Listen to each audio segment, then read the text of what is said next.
Thank you, Mr. Speaker. Today we debate and vote on the most important piece of social legislation in decades, a massive expansion of government unparalleled in our nation's history, with the potential to bankrupt future generations by lowering the standard of living for our children and grandchildren. For the past 30 years, I haven't been a politician, but a physician treating patients and delivering babies in rural East Tennessee. And I can say without hesitation that we have in this country the highest quality of health care in the world. But I will also say that this care is too expensive for an increasing number of people. Health care should not be a partisan issue. I've never operated on a Republican or a Democrat cancer in my life. We've heard about how this is going to save money, reduce the budget deficit. 17 years ago in Tennessee, we tried a plan called TennCare. It was an idea where we were going to compete with different companies. We're going to compete and we're going to cut costs. What happened in that? Just 10 budget years later, our costs had tripled, and we've had to cut the rolls in Tennessee because the state was literally going bankrupt. And this year, for the first time, we've had to limit patients' visits to 8 doctor visits per year, and this plan will only pay $10,000. I don't care what the cost of the care is, and those costs are shifted to private insurers.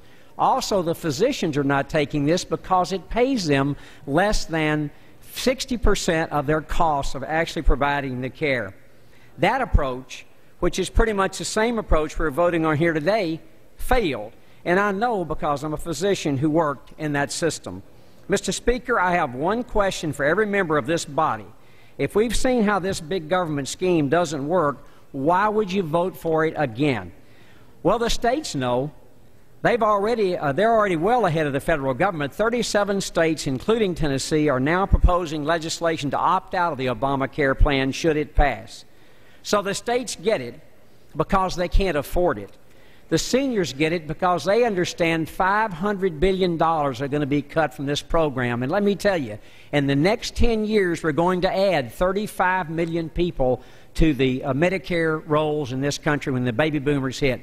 3 things will happen when that occurs. You'll decrease access, you'll decrease quality because you can't see your doctor, and costs will go up. So seniors get it, the doctors get it. They're going to work harder and get paid less, and there is no meaningful tort reform, and without that you cannot reduce the cost of care. The American people get this. The people of Tennessee don't want this plan. The people of the United States don't want this plan, but the politicians who vote for it are not listening. I choose to listen to the American people and vote no, and urge my colleagues to do the same. I yield back. Gentleman yields back his